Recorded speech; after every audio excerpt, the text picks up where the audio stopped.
This is the vectored thrust motor mount for a control line stunt plane designed by Rick Huff.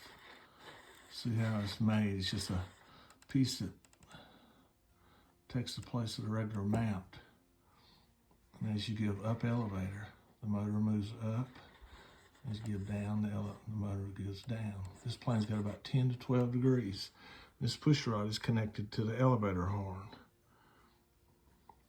You could also connect it to the flap horn, but this airplane was not a very good performer. And when I put this system on it, it really come alive. It went from doing lazy eights now to fly the full pattern.